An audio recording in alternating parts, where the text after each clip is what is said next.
네, 지난주 마지막 거래 뉴욕 증시 3대 지수 모두 상승하면서 마감을 했습니다. 특히 다우존스가 4만 선을 넘어선 거는 지난 5월 17일 이후 처음인데요. 하지만 주말에 트럼프 피격 소식 이후 주가가 좀 변동성이 있나 싶었는데 약 15분 전 개장한 뉴욕 증시 3대 지수 모두 그린라이트를 뿜어주고 있습니다. 미국 현지 연결해서 자세한 개장 상황과 함께 글로벌 이슈 만나보겠습니다. 뉴욕 증시 전문 유튜버죠. 유선남님 연결돼 있습니다. 안녕하십니까? 네, 안녕하십니까.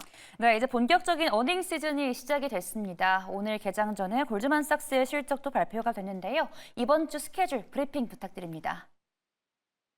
네, 일단 이번 주 자체는 거시경제 스케줄이 많지는 않습니다. 일단 어제 기준으로 중국의 성장률, GDP 성장률이 발표가 된 뒤 예상치를 하회를 했고요. 오늘 같은 경우는 파월 연준 의장의 이코노믹 클럽이라는 곳에서 연설이 예정되어 있는데 사실상 중요한 스케줄이다라는 평가는 안 나오고 있고요. 그리고 화요일 날은 소매 판매 지수, 기업 재고 수치가 발표가 되게 되고요. 그리고 수요일 날은 베이지북과 20년물 채권 입찰, 그리고 연준 월러 이사의 연설과 동시에 주택 착공 건수와 산업 생산 지표가 발표가 되게 됩니다.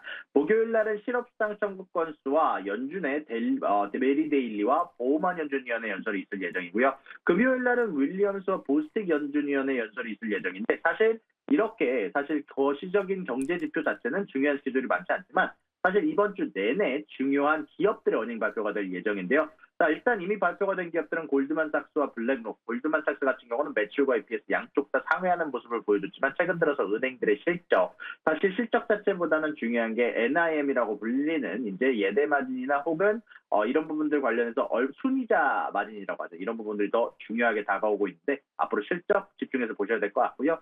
화요일 날도 이런 은행들의 어닝 지속적으로 이어질 예정입니다. 그러고 난 이후에 수요일 날은 ASML과 존슨앤존슨, 유나이티드 에어라인의 어닝 발표가 있고요. 그리고 목요일 날은 TSMC, 넷플릭스, 금요일 날은 아메리칸 익스프레스의 어닝이 지속적으로 이어질 예정입니다. 네, 이번 주는 어느 때보다 기업들의 실적 발표가 중요한 한 주가 아닐까 싶습니다. 또 이어서 전 세계를 놀라게 한 사건이 있었죠. 지난 주말에 트럼프 전 대통령의 피격 사건이 있었는데 오늘 국내장에서도 관련주가 시세를 분출을 좀 했었습니다. 현재 미국 시장에서는 어떤 흐름 보이고 있는지 궁금한데요. 네, 일단 트럼프가 피격을 당했다는 뉴스가 나오자마자 비트코인이 급등을 했습니다. 일단 두 가지 이유겠죠. 이제 미리 말씀을 해주셨지만 첫 번째로는 트럼프 자체가 당선 확률이 올라가게 되면서 비트코인에 대한 사실 조금 더 호의적인 모습을 보여주니까 올라가는 모습. 그리고 두 번째로는 사실 트럼프가 피격당함으로써 전체적인 이제 달러나 여러 가지 자산들에 대한 위험, 전체적으로 인플레이션에 대한 위험성이 직격을 받게 되면서 이런 부분들 관련해서 대체 자산으로 지목받는 비트코인과 금 쪽의 가격이 상승한다는 점까지 합쳐져서 전체적으로 트럼프 피격 이후에 재미난 움직임들이 나오고 있고요. 그리고 트럼프 피격이 나오고 난 이후에 프리딕트잇이라고 미국 내에서 정치 사건을 가지고 여기에 대해서 베팅하는 사이트가 있습니다. 여기에서 트럼프의 당선 확률이 55%에서 70%로 치솟는 뉴스가 뜨기도 했고요. 사실 이 소식이 나오고 난 이후에 일론 머스크와 그리고 포스트 워렌 버핏으로 불리는 빌 아크먼이 사실 트럼프를 대통령 후보로 추천하는 모습이 발표가 되기도 했는데 결국 이런 부분들에 대한 발표는 트럼프의 당선 가능성을 높여주게 되면서 결국 관련주가 치솟게 만드는 데 커다란 역할을 했습니다. 현재 트럼프 관련주로 가장 많이 알려져 있는 DJT 같은 경우는 장전부터 60%에서 70%가량의 상승을 보여주면서 크게 상승하는 모습이 나오고 있습니다. 네, 이 트럼프 전 대통령의 당선 가능성이 높아지면서 트럼프 수혜주라고 불리는 테슬라도 현재 4% 넘는 강세 흐름 보이고 있다는 점도 함께 전해드립니다. 또 이어서 지난달이죠. 미국 기업의 파산 신청 건수가 사상 최대치를 기록을 했다라고 합니다. 이 팬데믹이 절정을 달했던 2020년 7월의 기록을 뛰어넘는 수치라고 하는데요. 이유가 궁금한데요.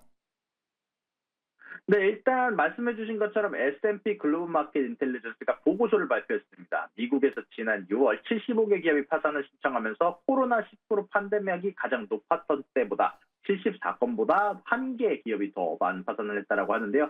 결국 고금리 상태가 오래 유지가 되면서 또 여기에 대해서 소비자 지출 둔화 등의 이슈가 덮어지게 되면서 실업률이 올라오게 됐고 지속적으로 기업을 계속 파산하게 만들고 있다라고 S&P 글로벌에서 발표를 했습니다. 이미 작년은 금융위기 이후 최악의 기업 파산이었고 올해는 작년 초기를 넘어설 것으로 예상이 된다라고 소식이 전달이 되고 있는데 결국 금리가 낮을 때 빚을 크게 늘린 기업들이 2021년부터 기준금리가 크게 오르게 되게 되면서 현재 자신들이 진 빚에 대한 이자를 내기 허덕이면서 전체적으로 이런 부분들에 대한 파산 사례가 늘어나고 있는 게 아닌가라고 발표가 되기도 했고요. 특히 이런 부분들 관련해서 수익으로 대출이자조차 감당하지 못하는 좀비 기업은 현재 미국에 2천여 개, 전 세계에 7천여 개로 추산된다라고 하고 있고요. 그리고 이 기업들 사이에는 크루즈 운영사 카니발 크루즈라인, 젯블루 혹은 웨이페어, 홈트레이닝 기업 펠로톤도 포함이 되고 있다는 소식이 전달이 되기도 했습니다.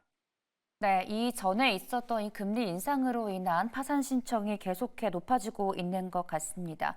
또 이어서 세계 최초의 탈원전 국가로 알려졌던 이탈리아가 약 35년 만에 원전 유턴을 공식화했습니다. 해당 내용 짚어주시겠어요? 네, 현재 조르자 멜로니 총리가 이끄는 이태리의 우파 정부가 탄소 배출 감축을 위해서 35년 만에 원전 재도입을 한다라고 소식을 발표했는데요. 현재 질베르토 피케토 프라틴 이태리 환경에너지부 장관은 파이낸셜 타임즈에 인터뷰를 하면서 10년 안에 소형 모듈형 원자로를 가동될 수 있도록 SMR 투자 허용 법안을 발의할 계획이라고 합니다.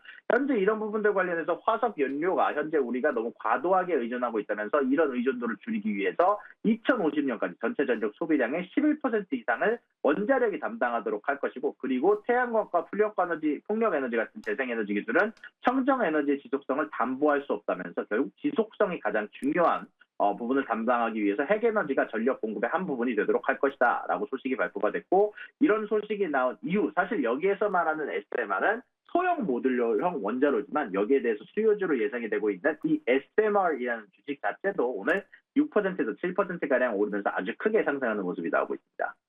네, 이탈리아의 지정 확정 리스크가 언덕과 산이 많아서 또 태양광 패널을 위한 거대한 여유 공간이 없다는 점도 이쪽으로 시선을 돌리고 있는 이유라고 꼽히고 있습니다.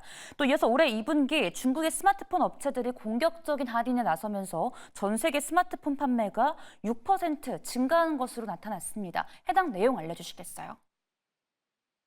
네, 현재 전 세계 스마트폰 판매가 6%가량 증가했다는 소식이 전달이 됐습니다. 사실 삼성이 전체적인 판매량을 발표를 하게 되면서 여러모로 전체적으로 올라갈 거란 예상을 많았는데 특히 샤오미가 약 한 달 동안 27%가량, 1년간 27%가량 판매량을 증가시키게 되면서 특히 올해 2분기에 스마트폰 업체들, 특히 중국 스마트폰 업체들이 공격적인 할인을 나서면서 전 세계 스마트폰 판매가 6%가량 증가하기도 했다라고 소식이 전달이 됐는데요.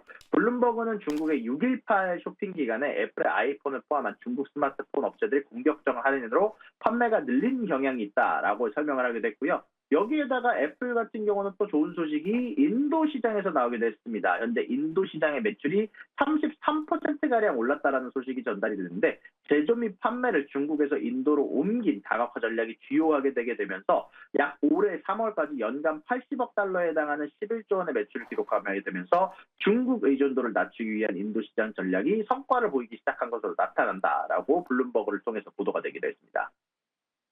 네, 현재 애플 1.36% 강세 흐름 보이고 있다는 점 함께 보내드립니다. 오늘은 통화 여기서 마치겠습니다. 지금까지 뉴욕 증시 경제 전문 유튜버 유산남님과 함께했습니다. 고맙습니다.